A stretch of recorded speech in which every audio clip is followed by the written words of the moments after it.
warahmatullahi wabarakatuh. Selamat sore para pemirsa TVNU dimanapun Anda berada.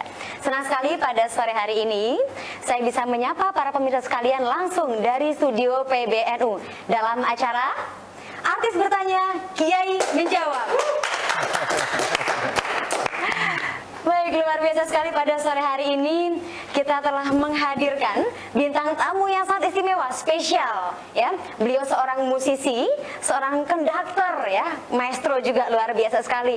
Siapa lagi kalau bukan Mas Adi MS. Assalamualaikum Mas Adi. Waalaikumsalam Mbak Wulan. Mas Adi, bagaimana kabarnya Mas? Alhamdulillah. Baik. Sehat. Semoga sehat selalu ya Mas. Amin. Baik, dan tak kalah penting juga telah hadir bersama kita semua Kiai Haji Taufik Damas LC. Assalamualaikum Kiai. Waalaikumsalam Mbak Wulan. Alhamdulillah. Sehat Kiai? Alhamdulillah sehat terus. Luar biasa sekali Kiai Haji Taufik Damas LC. Beliau lulusan dari Mesir juga dan juga sebagai Wakil Khatib Syuriah PWNU DKI Jakarta ya. Seorang ulama yang berdakwah di tengah-tengah kota metropolitan. Tentu ini tidak mudah. Nah, nanti kita akan mendengarkan juga bagaimana pencerahan dari beliau langsung nih Kiai.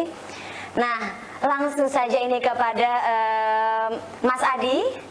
Nah, ini teman-teman semuanya pemirsa ingin juga mendengarkan cerita kira-kira bagaimana sih seorang Mas Adi MS yang sudah berkiprah di dunia musik, seorang musisi. Lalu apakah ada kegelisahan-kegelisahan spiritual gitu. Nah, mungkin di kesempatan kali nanti bisa bercerita. Harapan kita adalah Kiai Taufik nanti bisa memberikan pencerahan untuk kita semua, khususnya untuk Mas Adi dan juga sahabat-sahabat mungkin yang seprofesi juga. Mencerahkan bareng-bareng kita. Bersama-sama benar, bincang-bincang ya Kiai ya. Bincang-bincang. Baik, langsung saja. Silakan monggo Mas Adi. Ya.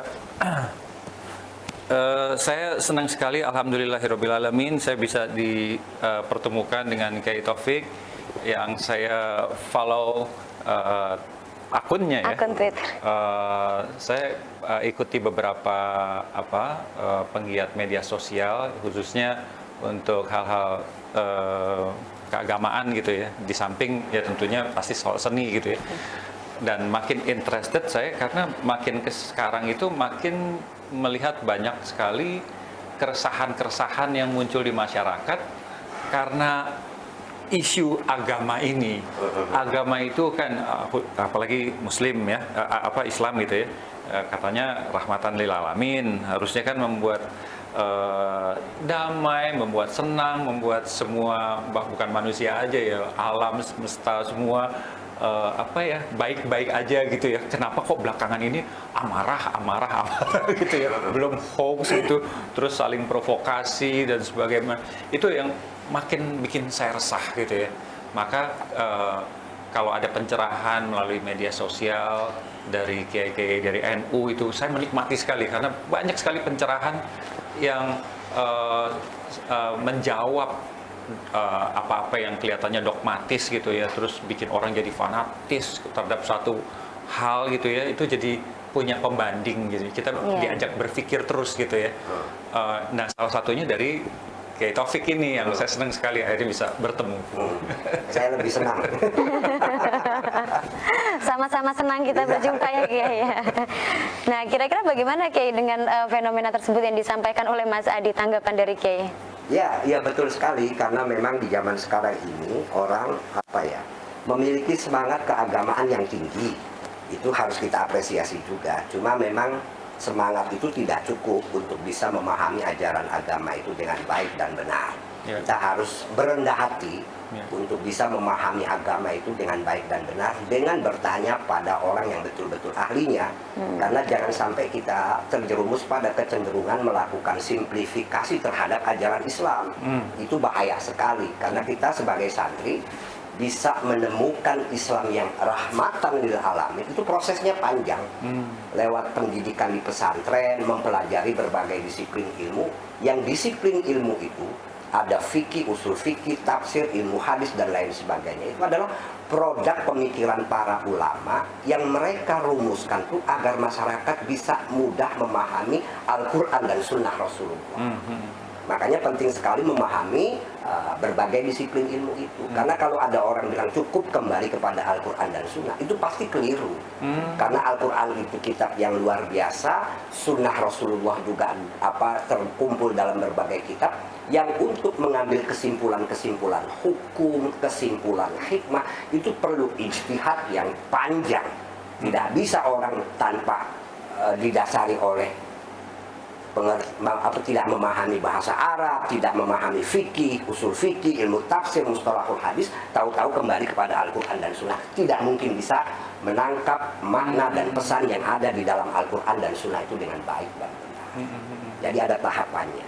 Jadi wajar kalau di zaman sekarang ini karena semangat terlalu tinggi, di samping juga ada kampanye-kampanye orang yang melakukan simplifikasi terhadap ajaran Islam. Sehingga ya mereka beragama, semangat, tapi paham agamanya itu kadang-kadang tidak sejalan dengan prinsip-prinsip kemanusiaan dan prinsip-prinsip keadaban.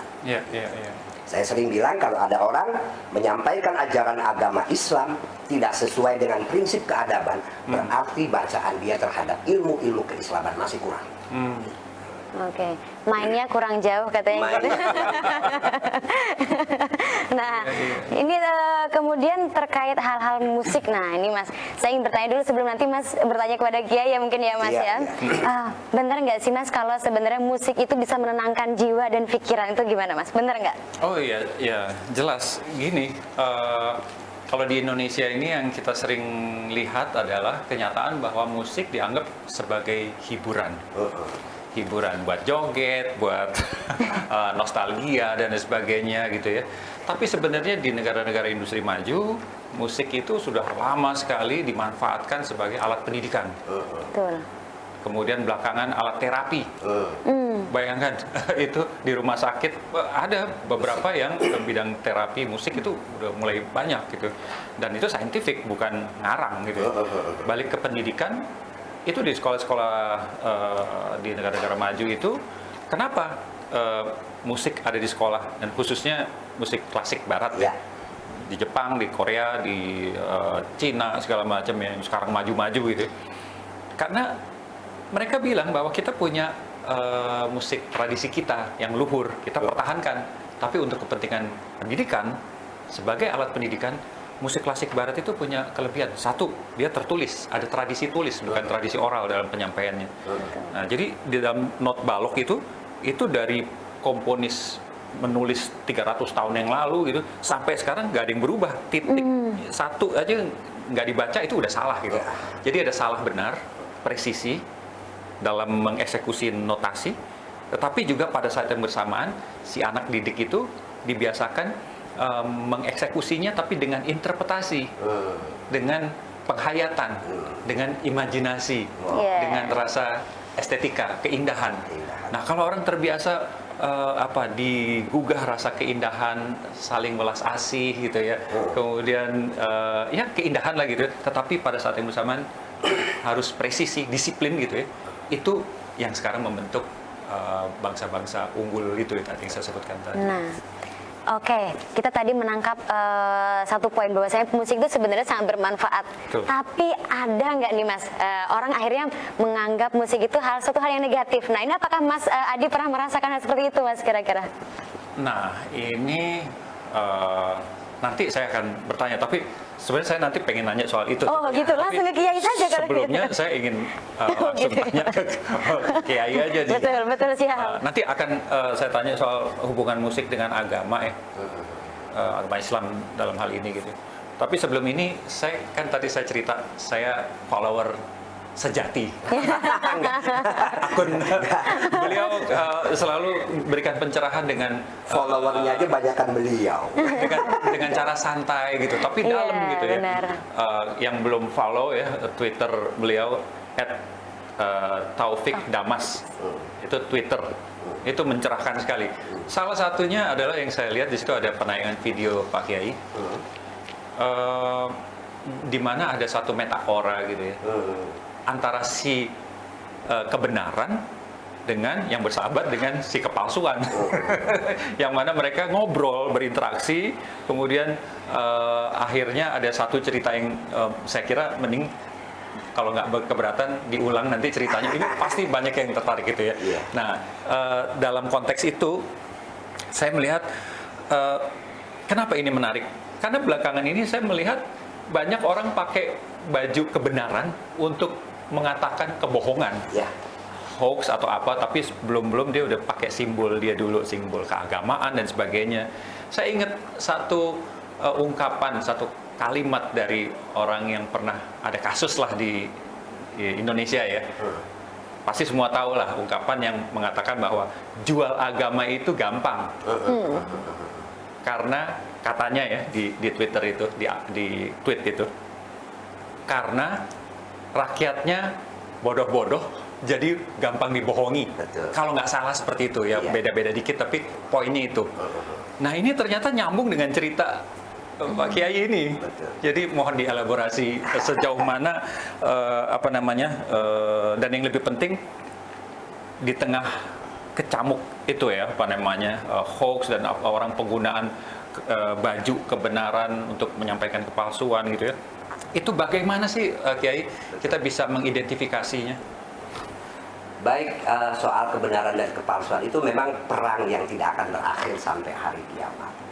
Hanya orang-orang tertentu yang mampu bisa melihat yang benar itu benar dan yang salah itu salah. Makanya di dalam Al-Quran itu kita diajarkan untuk berdoa, arinal haqqo haqqo warzuqna tiba'ah wa arinal batila batila warzuqna tinabah. Itu artinya apa? Ya Allah, tunjukkanlah kebenaran itu benar di mata kami dan berikan kami kekuatan untuk mengikutinya. Dan tunjukkanlah kebatilan itu batil di mata kami dan berikan kami kekuatan untuk menghindarinya. Itu artinya memang perang antara kebatilan dan kebenaran itu selalu ada. Dan itu selalu banyak orang yang terjerumus pada hal-hal yang masuk dalam kategori kepalsuan. Apalagi kalau sudah menyangkut agama. Agama ini pada hakikatnya kan diciptakan atau diturunkan oleh Allah untuk manusia, bukan untuk Tuhan. Jadi Tuhan itu menurunkan agama untuk kebaikan, kemaslahatan, kedamaian, dan kesejahteraan manusia, bukan untuk Tuhan. Tapi untuk bisa sampai pada kesadaran itu memang panjang. Itu perjalanan spiritualitas. Kalau dalam konteks Islam, kita bisa menemukan hakikat kebenaran itu atau kebenaran yang hakiki itu ya melalui penelusuran jalur kesufian. Kesufian. Ya, karena di dalam sejarah memang orang-orang sufi ini selalu menjadi minoritas di tengah kelompok-kelompok lain yang itu tadi. Tanpa didasari keilmuan agama yang dalam, kemudian tampil sebagai orang-orang yang seolah-olah mereka itu mewakili agama. Kata itu kutipan Ibnu Rus. Ibnu Rus dengan tegas mengatakan, jika kalian ingin membohongi orang-orang bodoh, maka bungkuslah kebatilan itu dengan bungkus agama. Nah, saya punya trik bagaimana sih sebetulnya caranya kita itu untuk tidak terlalu rumit bisa melihat yang benar itu benar, yang salah itu salah. Saya ingat dengan sabda Nabi Muhammad itu kalau ditanya seringkali menjawab dengan jawaban yang singkat. Istafti qalbak, tanyakanlah kepada hati nuranimu. Jadi hati nurani itu sebetulnya cahaya dari Tuhan, ada cahaya di sini yang kalau kita optimalkan di dalam hati nurani ini, kita bisa melihat bahwa yang benar itu benar, yang salah itu salah. Nah, cuman memang hati nurani itu sering tertutup oleh apa yang disebut dengan nafsu. Nah, nafsu inilah yang membuat mereka atau kita ini manusia itu seringkali tidak mampu melihat yang benar itu benar dan yang salah itu salah. Dan ini sangat wajar karena di dalam Al-Quran itu ada orang yang dikatakan oleh Al-Quran itu tertipu. Dia merasa beragama, merasa bertuhan, tapi sebetulnya yang dia jadikan Tuhannya itu adalah nafsunya, bukan ajaran agama. Afara'aital ladzina yattakhidunal afara'aital ladzi yattakhidu hawahu ilahan. Apa? Ilahahu hawahu. Jadi apakah tidak kalian perhatikan orang-orang yang menjadikan hawa nafsunya itu sebagai Tuhannya? Jadi mereka itu seolah-olah bertuhan, seolah-olah beragama, tapi pada hakikatnya mereka itu didorong oleh hawa nafsu. Gitu. Maka penting sekali kita itu merefleksi jalur. Salah satunya adalah musik itu. Kalau bagi saya itu musik itu memang luar biasa. Kalau Mas Adi tadi sudah menjelaskan, menerangkan, itu luar biasa. Ada seorang sufi besar namanya Junnun al-Misri, itu mengatakan musik itu sautul haq yuz'ijul quluba ilal haq. musik itu adalah suara kebenaran yang membangkitkan hati manusia menuju Allah Sang Maha Benar. Oh, Itu iya, dahsyat iya, iya, gitu. iya. Itu Zunnun Al-Misri. Sejarah musik di dalam Islam itu lebih jauh. Ada Al-Farabi Al-Kindi yang pernah membuat musik itu bahkan menjadikannya sebagai terapi untuk kesehatan. Kalau orang Barat mungkin pada 1944 baru melakukan itu. Tapi di kalangan kaum Sufi sebagian itu sudah menggunakan musik. Bahkan ada tarekat namanya Maulawiyah. Ini yang didirikan oleh Maulana Jalaluddin Ar-Rumi. Yang kalau dia itu sedang wiridan, itu diiringi dengan musik. Sampai sekarang makamnya itu di Turki. Kalau kita datang ke sana itu ada alunan musik. Jadi musik ini sebetulnya luar biasa.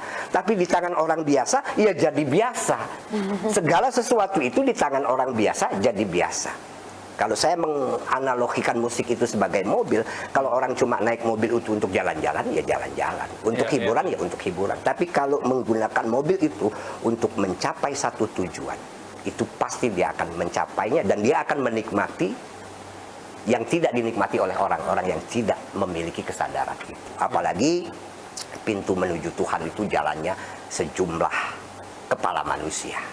Gitu, dalam tasawuf. Ini menarik sekali karena ini masih relevan dengan yang Kiai tadi ungkapkan, bahwa musik itu seperti membantu kita mendekatkan diri dengan Yang Maha Kuasa gitu.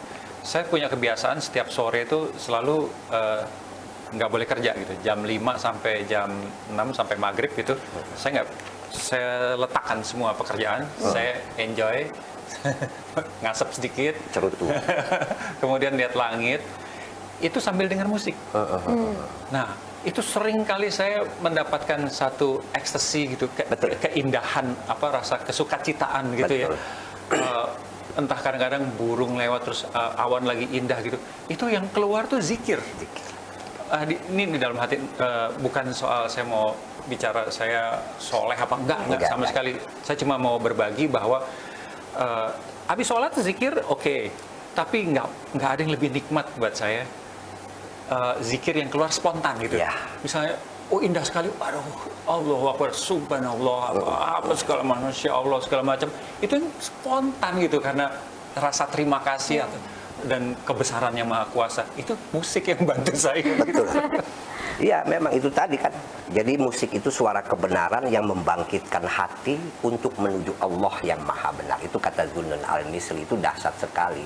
Jadi kalau di dalam fikih memang ada perbedaan pendapat, bahwa ada yang mengatakan musik itu haram, tapi ada juga yang mengatakan ya boleh-boleh aja. Ada yang kemudian membuat syarat selama musiknya itu tidak menyebabkan orang berbuat maksiat, maka itu boleh. Tapi kalau musiknya itu mengantarkan kita justru kepada ketenangan batin, merasakan spiritualitas yang kalau dalam dunia tasawuf itu disebut zauk. Zauk itu perasaan ekstasi seperti itu, yang kemudian bisa melahirkan intuisi-intuisi baru, inspirasi baru yang dialami oleh kaum spiritualis itu. Ketika mereka kalau istilahnya itu berkholwat lah, kholwat, menyendiri dan lain sebagainya.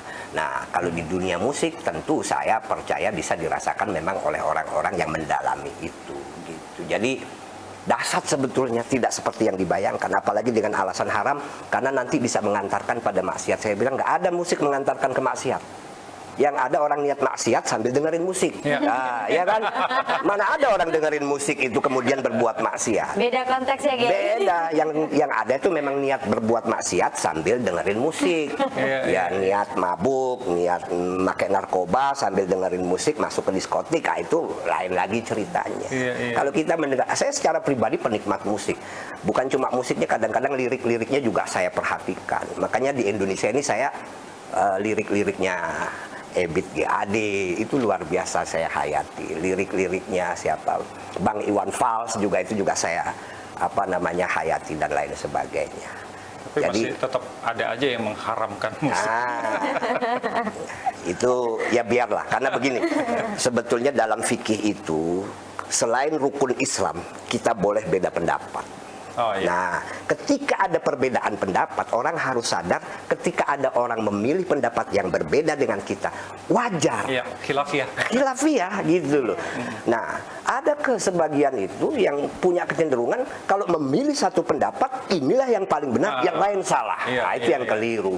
Itulah yang kemudian perbedaan itu tidak jadi rahmat. Iya, gitu. iya, iya. Jadi laknat kalau orang-orang seperti itu. Kalau kita terbiasa belajar fikih, melihat satu masalah, oh jawabannya beda-beda antar satu ulama dengan ulama yang lain, Iya. ya kita bisa ambil mana yang lebih kita sesuai dengan apa yang kita alami kan begitu. iya. Rahmat jadinya. Iya. Maka disebut ikhtilafu ummati rahmatun. Perbedaan pendapat di kalangan umatku itu adalah rahmat. Tapi kalau kelompok radikal yang tidak mau berbeda, bukan jadi rahmat, jadinya laknat itu. Karena memonopoli. Memonopoli. Dia pilih satu, yang lain dianggap salah semua. Semua interpretasi salah kecuali interpretasi saya. Betul.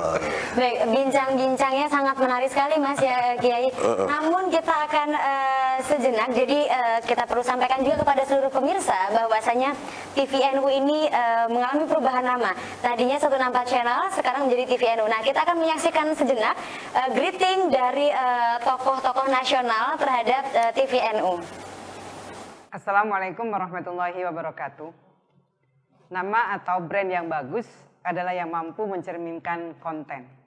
Oleh karenanya, saya turut berbahagia atas diresmikannya TVNU sebagai media resmi PBNU yang sebelumnya bernama 164 Channel.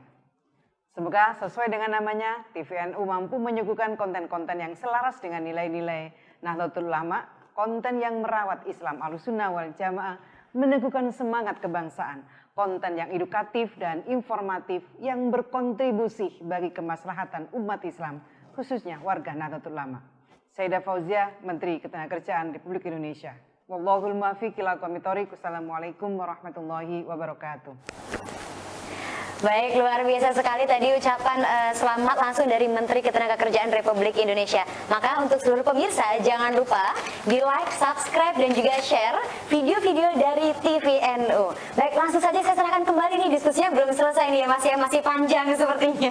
Masih soal musik. Masih soal musik lagi. Oke, silakan langsung saja Mas Adi. Ya, saya tuh masih berkenaan dengan musik dan agama ya. Sejak tahun 2000 saya ada satu keinginan untuk memasyarakatkan musik dalam konteks pendidikan, musik sebagai alat pendidikan. Maka disponsori oleh satu perusahaan gitu, akhirnya kita bisa datang ke kampus-kampus, ke sekolah-sekolah bahwa musik, memperkenalkan musik gitu ya, apresiasi musik gitu. Umumnya disambut gembira, hanya satu tiba di satu kampus. Ada kampus tertentu lah gitu ya. Pasti Kiai akrab lah soal itu ya. Kita lagi latihan, tiba-tiba ada yang tempel itu tulisan-tulisan di tembok. Jangan nonton konser ini, kafir. Saya pertama kalinya itu tahun 2000, jadi 21 tahun yang lalu. Saya kaget, shock gitu. Kok bisa ya kita memberikan sumbangsih gitu ya, yang mana saya istilahnya kalau soal pendapatan uang sih boleh bilang nggak ada apa-apanya dibanding effort kita gitu ya, memberikan untuk tunas muda gitu supaya ada apresiasi musik gitu. Tiba-tiba ini kafir, jangan nonton gitu. Untungnya pada saat konser penuh, wah sambutan tinggi, tapi buat saya membekas itu. Oh ternyata ada ya. Iya, iya. Nah ini yang saya pengen Ustadz Pak Kiai elaborate, kenapa bisa seperti itu ya? Ya, baik, memang begini. Secara umum ini kan resiko berdemokrasi ya. Jadi pasca reformasi kita ini menjadi negara yang sangat demokratis, orang boleh ngomong apapun. Maka saya sering bilang salah satu yang menyebalkan dari demokrasi itu kadang-kadang kita terpaksa harus mendengarkan pendapat-pendapat yang dungu dan bodoh gitu. Memang ada kelompok tertentu yang mereka itu punya prinsip itu tiga, yaitu takfir, tabaid, dan tafsir. Jadi kalau orang salah, orang beda dari mereka, kafir. Orang beda dari mereka, bid'ah. Orang beda dari mereka, fasik. Mudah menyalahkan orang, mudah membid'ahkan orang, dan mudah sekali mengkafirkan orang. Jadi ada kelompok yang didoktrin seperti itu. Dan kita harus pastikan bahwa orang-orang seperti itu gurunya tidak belajar agama dengan baik dan benar. Oh, iya. Gurunya tidak belajar agama dengan baik dan benar. Saya ini termasuk orang yang memiliki perasaan saya harus bertanggung jawab menjaga citra Islam. Iya. Karena kalau ada orang itu bilang Islam itu harus dibela, kemudian cara membelanya keliru, itu bagi saya karena dasar pemikirannya itu mungkin beda. Saya juga sering bilang Islam itu harus dibela. Harus dibela dari orang yang membuat citra Islam itu negatif. Itu harus kita kita lawan dengan argumentasi tentunya. Argumentasi yang lebih baik bahwa Islam itu tidak seperti yang mereka bayangkan, yang rigid, yang kemudian juga seolah-olah bertentangan dengan prinsip-prinsip kebudayaan, keadaban, kemanusiaan. Jadi saya menegaskan bahwa orang yang mudah mengkafirkan hal-hal tertentu yang sebetulnya itu hal biasa. Kalau beda ya beda gitu loh sebetulnya. Kalau mereka nggak mau nggak apa-apa. Tapi kalau sudah masuk mentakfirkan atau mengkafirkan orang, itu sudah pasti mereka mendapatkan ajaran agama yang keliru. Ya. Ajaran agama yang keliru. Dan lagi saya waktu itu jadi merenung ya, Kiai, bahwa kok bisa kafir? Saya coba mikir kenapa gitu ya. Oh, mungkin pada saat itu kan kami membawa paduan suara. Jadi ada kor atau paduan suara gitu. Ada 40 orang gitu ya. Nah, di paduan suara itu kan suara dibagi dengan teknik yang amat tinggi, dipelajari yang nggak mudah gitu untuk membuat komposisi supaya ada 4 suara yang beda-beda nyanyi bersamaan, tapi menimbulkan satu harmoni yang padu itu sulit.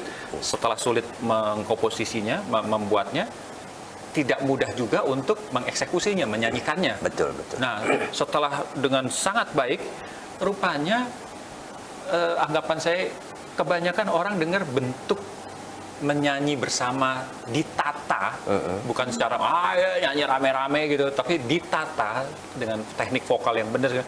Itu mungkin dulunya banyak mereka dengar di gereja mungkin, atau jadi soundnya gerejani gitu ya. Jadinya langsung kalau bentuk begitu gerejani sama dengan kafir. Kristen kafir. Sama juga pohon cemara itu Kristen. Nah, saya mikir padahal katakanlah ini bicara umat Kristiani gitu ya, yang lagu-lagu Natal, lagu religi mereka gitu, itu kan indah-indah, bagus-bagus gitu ya. Tapi dibuat umumnya 1000 tahun lebih setelah Yesus Nabi Isa wafat. Jadi belum pernah ada diresmikan yang ini agamanya Kristen, kalau lagu ini Kristen, kalau cemara tuh pohon Kristen, nggak ada. Itu kan alat yang digunakan jadi simbol gitu ya. Iya. Nah, tapi kita seolah-olah di beberapa muslimin gitu ya, sesuatu kalau udah disentuh oleh yang dikatakan kafir itu, nah si barang itu jadi kafir. Seolah-olah gitu. Nah, terus saya makin resah lagi ketemu ada seorang pastor gitu ya. Dia mau menyiarkan agamanya gitu ya, dengan gamelan. Wow, aku bilang besok-besok gamelan bisa bilang kafir. Itu gimana? Ya ini begini. Dasarnya itu harus orang itu bisa memahami prinsip jurisprudensi Islam. Jadi di dalam Islam itu ada kategori-kategori yang tidak bisa berubah dan yang bisa berubah. Ada kategori yang istilahnya kalau pakai bahasa teknis itu al-ma'lum minad dini bid-darurah. Segala sesuatu itu yang di dalam agama hukumnya sudah diketahui secara pasti dan itu tidak akan pernah berubah sampai kapanpun. Nggak bisa ditambah, nggak bisa dikurangi. Banyak nggak jumlahnya? Nggak banyak. Jumlahnya itu yang positif ya coba rukun Islam itu. Sholat, puasa, haji, zakat itu tidak akan berubah sampai kiamat gitu. Sampai kiamat sholat kita 5 waktu, subuh kita 2 rakaat, puasa kita di bulan Ramadan. Kalau mau haji ya ke Mekah, nggak mungkin haji ke Pondok Gede walaupun di situ ada Ka'bah-Ka'bahan gitu loh. Itu sudah nggak bisa berubah. Di luar itu tradisi dan lain sebagainya hasil kreativitas manusia itu masuk dalam kategori al-adat. Al-adat itu artinya tradisi, budaya. Budaya itu selama tidak melanggar aturan syariat itu boleh hukumnya. Jadi selama budaya itu tidak melanggar aturan syariat boleh hukumnya. Nah, segala sesuatu yang memang kayak musik, tradisi dalam bentuk orkestra dan lain sebagainya, itu milik umat manusia itu. Iya, Itu iya. bukan milik agama. Nah, itu. Bukan milik agama. Jadi siapapun beragama apapun boleh menikmati, menggunakan itu. Kalau dia sebagai pendakwah, menggunakannya sebagai alat berdakwah gitu. Iya, iya. Tinggal kita isi dengan hal, kalau katakanlah harus diisi dengan hal-hal yang religi. Yang religi itu juga kan tidak harus kemudian orang dengan secara norak gitu ya, Iya, iya. menampilkan kalimat-kalimat pujian kepada Tuhan. Iya, sholawat. iya, iya. Religi itu kita bicara tentang alam, Iya, tentang hubungan dengan manusia. Itu juga bagian dari spiritualitas Iya. gitu loh, keindahan begitu loh. Maka saya mendengarkan lagu-lagu kayak ya katakanlah sekali lagi Ebit GAD itu nada-nadanya liriknya itu dahsyat gitu loh. Iya, iya. Ini dahsyat. Kadang-kadang kita mendengarkan lirik yang tentang Tuhan, tentang alam, tentang hubungan manusia, tentang bencana alam dan lain sebagainya yang digambarkan melalui lirik-lirik itu. Jadi spiritualitas. Ya, kalau dipikir-pikir sebenarnya kan kita nggak mungkin lepas dari musik ya. Mengaji aja kan ada unsur irama. Kalau tidak ada musik ini, nada. Mas Adi, kalau tidak ada musik, lebih baik dunia ini tidak diciptakan. Bayangkan kalau baca Quran gitu ya, Iya. datar, nggak ada panjang, pendek, Nggak enak. nggak ada nada turun naik, nggak ada ditahan, ya, Betul. segala macam. Iya kan? Kalau dipikir azan gitu, Iya. di azan nggak mungkin kan kita dengar Allahu Akbar, Nggak ada. datar gitu, Allahu Akbar, ada keindahan, ada Keindahan estetika di suara. situ, kan, ya, Betul, yang betul. luhur banget gitu ya. Betul. Nah, kemudian lebih dari itu salawat. Salawat luar itu biasa. kan kita memuji Rasulullah gitu ya, dengan keindahan, Keindahan. sehingga rasa estetika kita tersentuh, kita lebih khusyuk, kadang-kadang nangis. Betul. Kan bantuan nada juga, harmoni juga gitu. Saya secara pribadi kalau berselawat diiringi dengan musik marawis yang indah, itu getarnya luar biasa gitu. benar. Getarnya luar biasa. Ya di satu sisi saya paham makna solawat yang dibacakan ya, baik yang di Simtud Duror, yang di Burdah, Barzanji, kita karena saya pelajar santri bisa memahami itu. Oh, iya.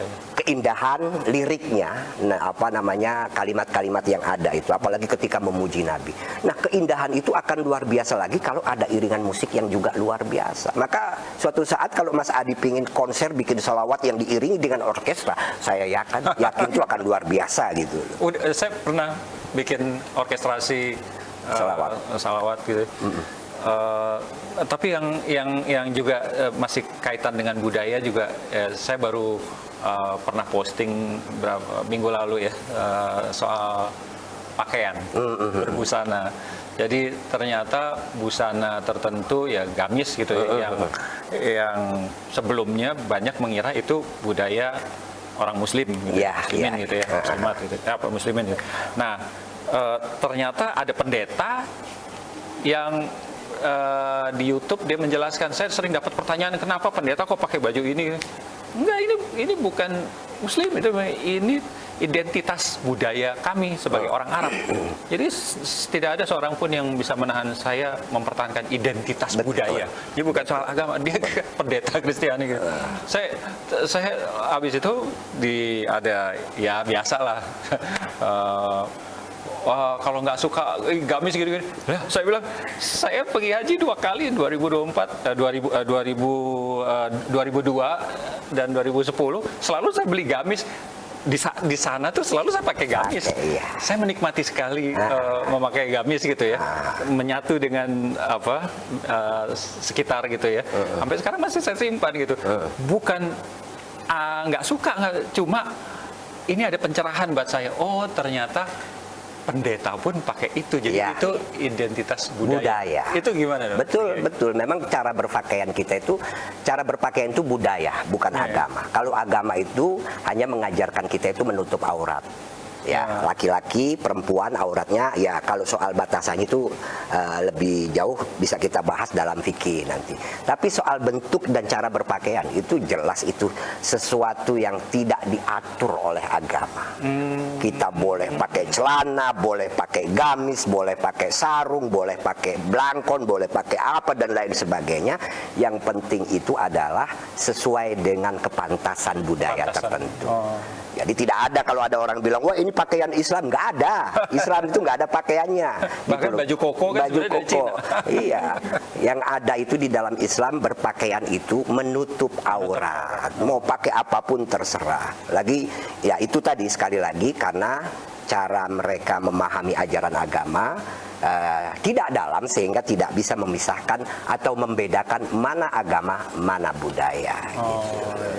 Jadi kembali ke tauhid. betul. Kalau bagi saya itu jalan teruslah kita selama yang kita lakukan itu ternyata bermanfaat buat secara individu, buat masyarakat. Begitu juga cara berpakaian kita. Saya kalau terus terang justru saya pernah tinggal di Mesir itu 7 tahun gitu loh. 7 tahun. Dan ketika itu justru saya paling malas pakai gamis. Karena saya bilang saya orang Indonesia, gitu loh. Saya orang Indonesia, saya nggak mau pakai gamis, gitu loh. 7 tahun, walaupun sebagian teman-teman tuh ya ada yang suka pakai itu, tapi saya nggak suka karena saya orang Indonesia, gitu aja. Saya malah nggak bawa batik. Saya menyesuaikan pakai gamis selama di sana. Senang dengan pakaian itu ya Mas. Pakai ininya juga apa namanya kayak ini yang merah sorban. Tup itu, tup ya? namanya. Iya. Selalu pakai itu. Iya. Pernah diketawain sama orang Arab juga gitu. Karena apa? Biasanya kalau udah begitu ada jenggot. Saya nggak ada jenggot. Lagi pula kalau soal pakaian yang dianggap kemudian wah ini pakaian Islam dan lain sebagainya. Ya selain Nabi memakai pakaian yang memang gamis karena budayanya budaya Arab. Abu Jahal, Abu Lahab juga berpakaian seperti itu. Oh iya. Musuhnya Nabi juga karena budaya. Gitu. Budaya ya. Iya.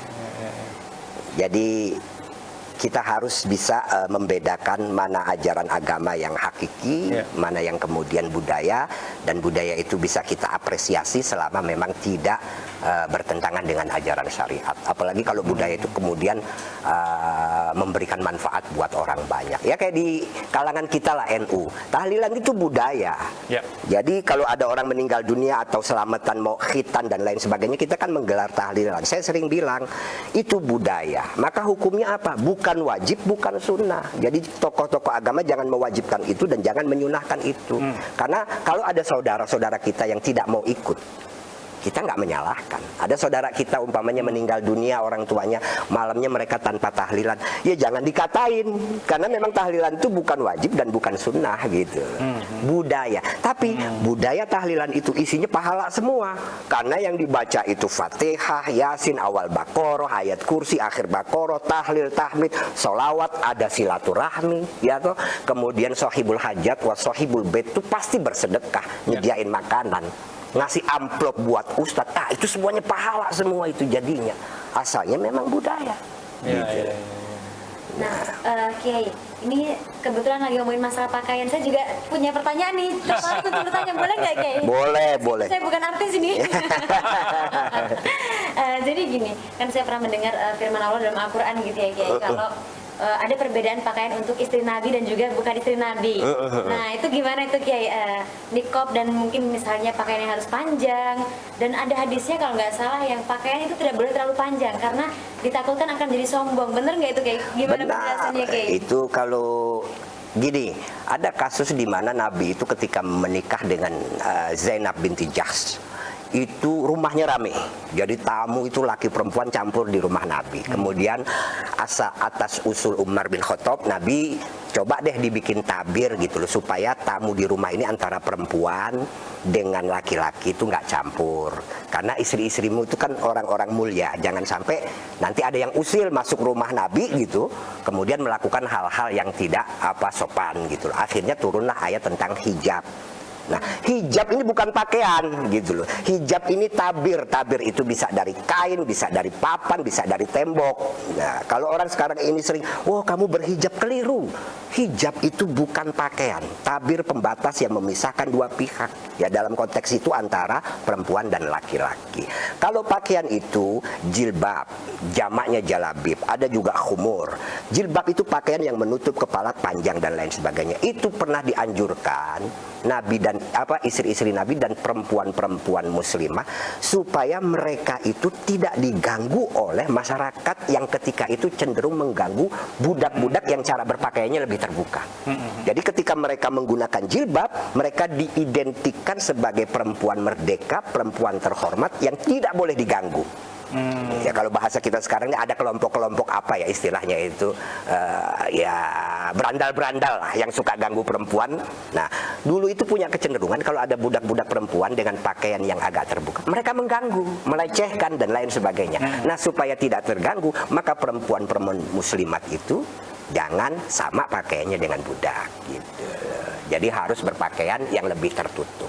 Maka wajar kalau ada sebagian ulama mengatakan bahwa sekarang ini kan perbudakan sudah tidak ada, ya kan. Yang kedua kemudian penggangguan yang dilakukan oleh laki-laki itu seringkali tidak dipengaruhi oleh cara berpakaian perempuan. Yang berjilbab pun sering dilecehkan. Betul banget. Gitu kan. Nah, maka ada kaidah al-hukmu yaduru ma'a illatihi wujudan wa adaman. Hukum itu berlaku selama alasannya ada. Kalau alasannya sudah tidak ada, maka hukum itu tidak berlaku. Ini salah satu ijtihad gitu loh. Walaupun ada tetap yang mengatakan, oh jilbab tetap harus dipakai gitu. Nah, ini kan harus dibuka sehingga teman-teman kita perempuan yang hatinya belum pingin pakai jilbab gitu, ya jangan disalah-salahin gitu loh. Karena pakaian itu hanya selembar kain. Anda berjilbab atau tidak, itu tidak ditentukan kesalehannya oleh pakaian. Justru saya sering mengatakan pakaian terburuk itu adalah ketika Anda memakainya, Anda merasa lebih beriman dari orang lain. Itu pakaian terburuk. Justru pakaian paling baik itu kalau kita pakai, kita tetap santai, ya walaupun nggak harus merasa rendah hati, enggak, ya santai, sama dengan orang-orang di sekitar kita. Nah, termasuk pakaian panjang yang katanya sombong, itu menyangkut pakaian laki-laki, celana, yang kemudian istilahnya isbal itu. Memang ada hadis, khuyala istilahnya itu. Jadi orang yang dulu oleh, apa kata Nabi, pakaian itu jangan panjang-panjang, karena itu menunjukkan kesombongan. Gitu. Menunjukkan kenapa? Hah? Kenapa kok panjang Tradisi di sana itu pamer dengan pakaian. Bahwa dengan pakaian itu dia ingin mengatakan bahwa status sosial saya, status ekonomi saya lebih tinggi. Jadi diiringi dengan kesombongan. Maka ketika itu ada salah satu sahabat, Nabi, saya juga pakaian panjang. Oh kalau kamu nggak apa-apa, orang kamu nggak sombong kok, begitu. Nah ada orang yang kemudian memahami itu, oh berarti kita harus menaikkan isbal istilahnya. Jadi cerita hadisnya memang ada, tapi kesimpulan hukumnya itu tidak seperti yang dibayangkan oleh mereka. Kalau isbal tapi sombong, ya sama juga bohong gitu loh. Pakaian cingkrang tapi sombong gitu, sama juga bohong. Sudahlah, kalau pakaian itu tidak ada aturan ketat dari Islam, yang penting menutup aurat, dan yang kedua adalah sesuai dengan kepantasan. Jangan sampai kondangan pakai bikini, nggak boleh itu.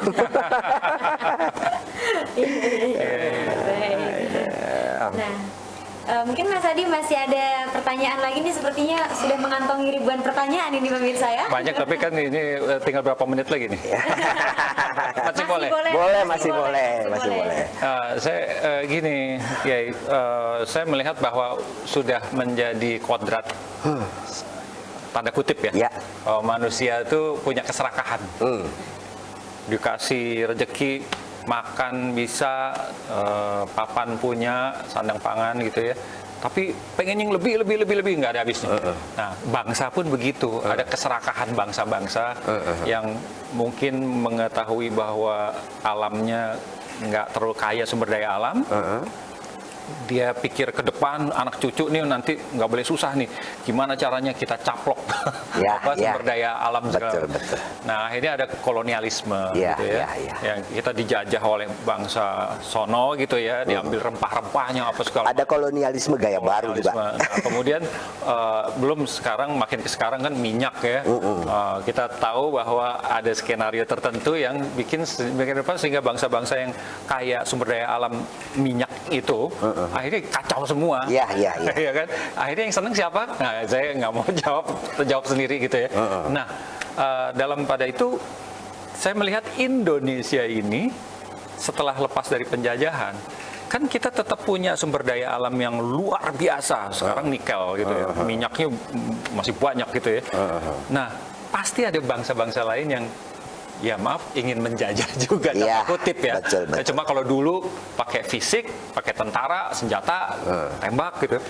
Kalau sekarang saya ada, nggak tahu, mungkin saya salah atau berlebihan, nanti tolong Kiai jawab, kasih pencerahan saya seperti merasakan bahwa ini kekacauan, apa ya, orang bilang radikalisme, ada hoax tiba-tiba bertebaran, ada apa dikit diramein supaya masalah kecil jadi gede, terus sesama muslim itu bisa diadu sampai kita berapa kali ada di jurang tepi jurang perpecahan gitu beberapa kali kan. Iya. Saya kok merasa ini seperti apa ya, skenario bangsa lain yang ingin menguasai kita dengan menggunakan agama untuk hancur gitu ya. Yang seperti kita lihat negara-negara Timur Tengah banyak yang udah hancur sekarang ya. Ya itu kan alatnya agama. Iya. Nah ini jadi agama dipakai jadi alat proxy war ya. Balik lagi ke tadi itu tweet tadi itu ya. Jual agama paling gampang karena rakyatnya bodoh-bodoh dan seterusnya gitu ya. Saya masih terngiang-ngiang karena buat saya itu tragis sekali kok bisa ada cuitan gitu, tapi itu ada benarnya juga. Ada benarnya. Kalau melihat dari sekarang kenyataan betapa mudah kita dipanas-panasin, diprovokasi, agitasi dengan pakai agama. Ya. Gimana menghadapi fenomena itu? Ya ini kalau menurut saya itu, saya pribadi itu kadang-kadang suka sebel ya. Kalau cuma mengandalkan civil society itu kadang-kadang nggak berdaya. Ini harus ada keinginan keras dari negara itu untuk menyadarkan masyarakatnya. Mencerdaskan kehidupan bangsa itu bagian dari amanat undang-undang. Karena kalau bangsa itu cerdas, dia tidak akan gampang dibohongin. Bangsa yang gampang dibohongin itu adalah bangsa yang bodoh. Nah, salah satu alat paling murah dan paling mudah untuk bohongin orang itu seringkali yang dipakai adalah agama, isu-isu keagamaan. Kita lihat di Timur Tengah, negara-negara yang kacau seperti Syria, Irak itu pasti ada kelompok-kelompok radikal yang mengusung isu-isu keagamaan sehingga mereka perang. Saya sering ditanya orang gitu, siapa sebetulnya dalangnya? Kalau mau tahu siapa dalang dari hancurnya negara-negara di Arab itu, lihat kemana minyak mereka mengalir sekarang ini, gitu loh. Kemana minyak mereka mengalir, gitu. Jadi gini, ada semacam apa ya, betul tadi, negara yang kuat tapi dengan sumber daya alam yang terbatas ingin mencaplok negara lain. Tidak dengan cara-cara yang kasar, tapi dengan cara-cara halus, menekan, kemudian membiayai kelompok-kelompok tertentu yang bikin gaduh di negara ini. Gitu. Ya kayak HTI itu, maka wajar kalau di Indonesia itu tidak boleh ada gitu loh. Karena memang produk siapa? HTI itu produk Inggris. Gitu loh. Kita tahu Inggris itu negara paling kolonialis sebetulnya. Iya. Cuman mungkin cara-caranya ya kita memang harus lebih hati-hati melihat itu semua. Nah, pentingnya sekali kita di Indonesia ini mengajarkan paham keagamaan yang toleran, yang moderat, sehingga orang itu tidak mudah diadu domba dengan isu-isu keagamaan. Ya kayak kemarin lah, isu investasi minol ya. Ya itu kan rame, darduk. Oke lah, kemudian Pak Jokowi itu mencabut perpres itu. Saya setuju juga. Tapi saya ingatkan, coba jangan cuma di hadapan minol kita ini teriak halal dan haram, tapi di hadapan uang dan kekuasaan coba iman kita pertebal juga gitu, ya enggak? Jangan cuma soal minol, wah iman kuat, ini haram, ini dosa. Kenapa di hadapan uang Anda tidak pernah punya kesadaran iman yang lebih baik sehingga Anda tidak akan korupsi, tidak akan melakukan manipulasi, tidak melakukan eksploitasi dan lain sebagainya, yang itu semua dampak negatif dan daya rusaknya itu lebih luar biasa gitu loh bagi bangsa kita ke depan gitu. Nah, jadi memang harus hati-hati. Jadi orang Islam itu harus cerdas gitu, sehingga tidak gampang ditipu, tidak gampang dibohongin gitu. Sayang kalau saya, kenapa teman-teman saya bilang di lo kok berpolitik. Sebenarnya saya nggak pernah merasa saya berpolitik, atau saya cuma saya bilang saya hanya seorang pengamen, ya, seniman yang peduli bangsa saya, dan karena saya melihat banyak contohnya tuh di Timur Tengah, ya, negara-negara yang hancur karena permainan isu agama gitu ya. Buktinya udah ada. Apa saya berdiam diri gitu, sibuk bikin komposisi, ngejob segala macam, saya nggak mau tahu itu, bisa saya. Cuma kalau saya begitu, kalau sampai ada kejadian yang fatal gitu ya, saya nyeselnya kayak apa gitu. Betul. Itu kayak di sana gitu. Kalau nggak kabur ya tewas di situ, dianiaya habis gitu ya. Akhirnya jadi kabur lah gitu ya. Nah, saya nggak mau anak cucu saya kayak begitu gitu. Jadi saya pikir kita mesti sama-sama peduli untuk mempertahankan kesatuan bangsa kita yang memang terlahir udah berbeda. Kebinekaan itu udah dari sononya gitu. Dari Indonesia ini lahir tuh bukan lahir di Jawa gitu, terus yang lain ikut masuk, gua ikut enggak ada satu kesepakatan gitu. Jadi di dalamnya tuh ada berbagai suku, agama gitu ya. Nah, ini gimana caranya? Soalnya kalau misalnya yang saya khawatir ini lagi terakhir ya, kalau misalnya kejadian rusak gitu ya, saya nggak pernah lihat ada satu yang balik lagi pulih. Di Syria gitu ya, itu jejak-jejak peradaban itu hancur semua. Dan katanya kalau mau menghancurkan bangsa itu hilangkan jejak peradaban. Itu udah hancur.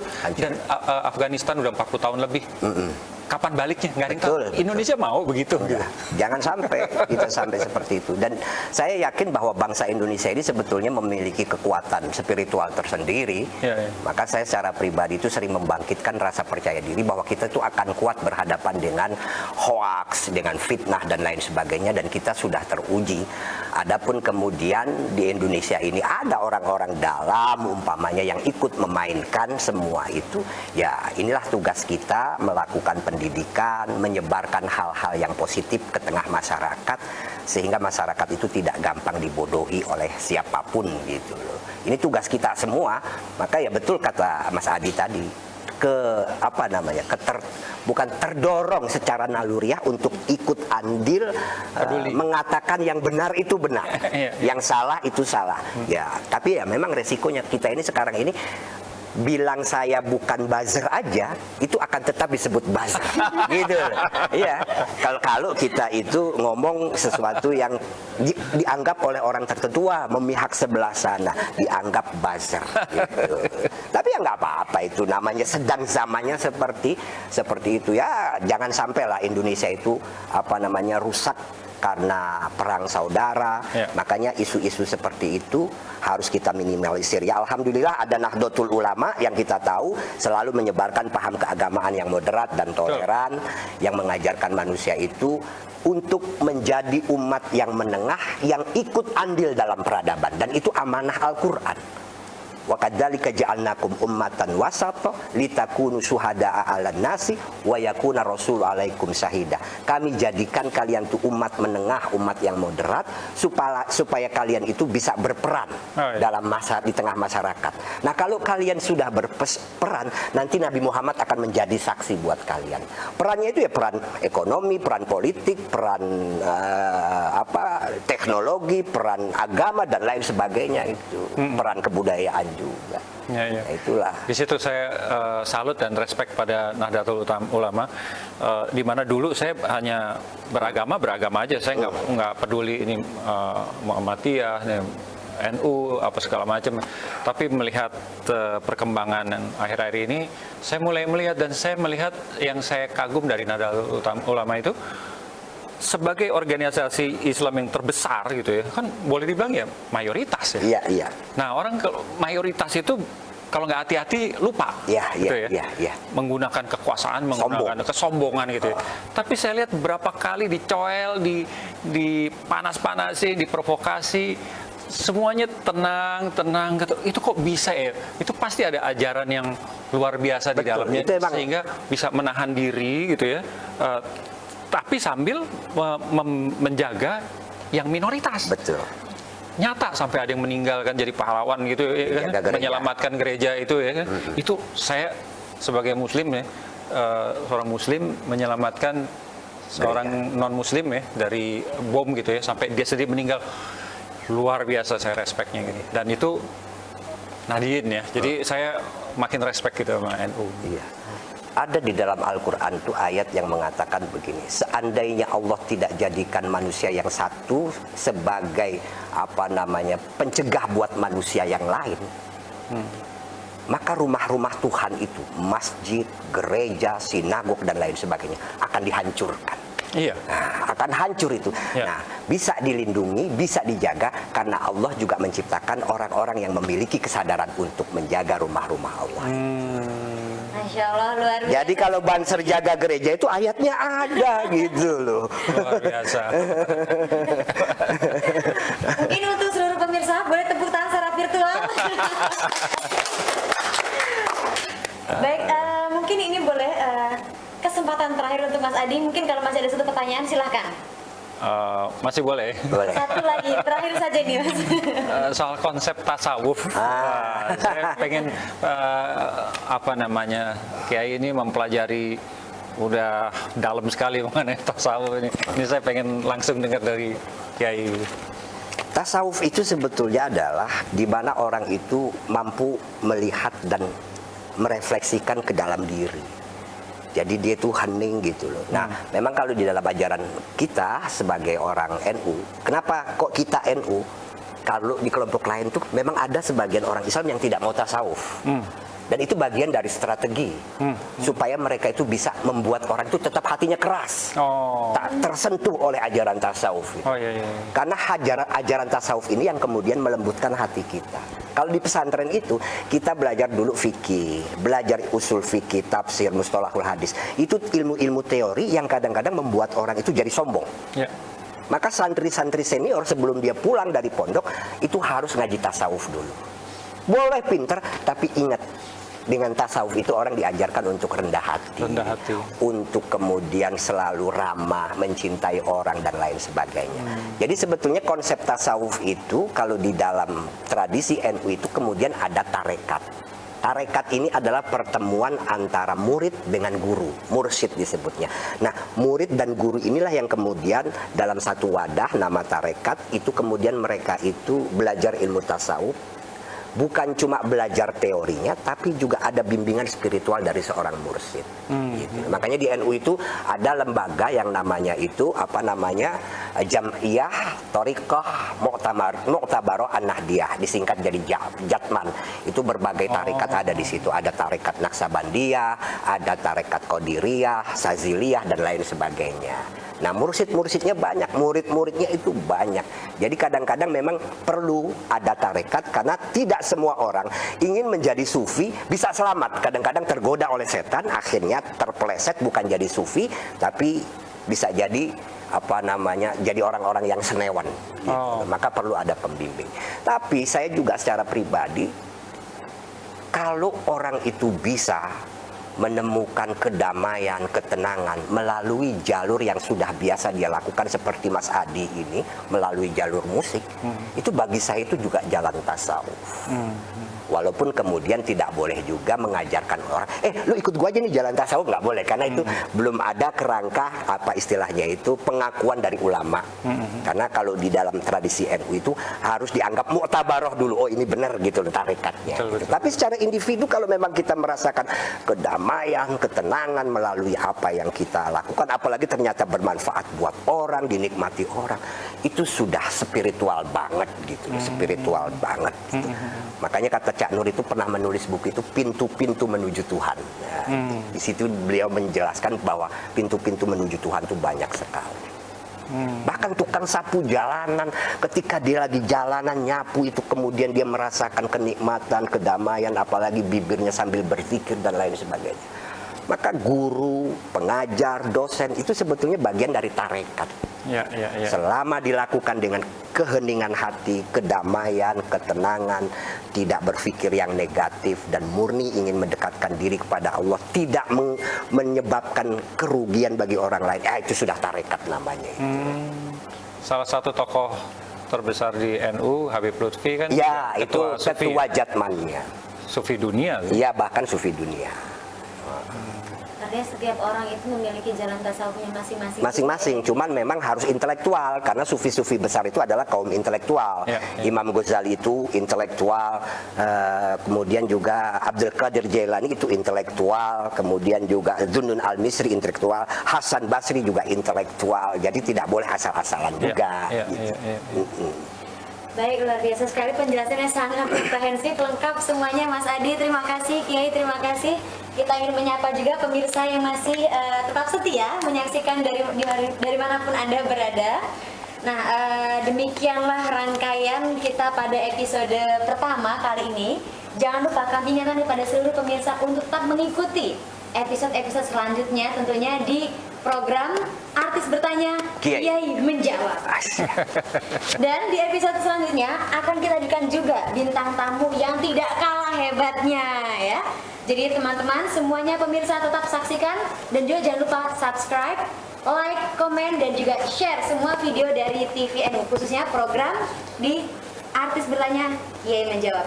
Sekian, saya sebagai pemandu acara pada sore hari ini, Wulan Sariatus Solihah. Mohon pamit undur diri. Wallahu muwaffiq ila aqwamit thoriq. Wassalamualaikum warahmatullahi wabarakatuh. Waalaikumsalam.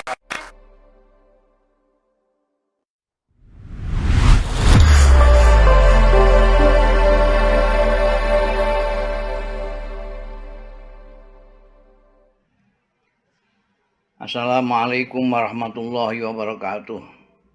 Alhamdulillahirabbil alamin, saya ikut bersyukur dan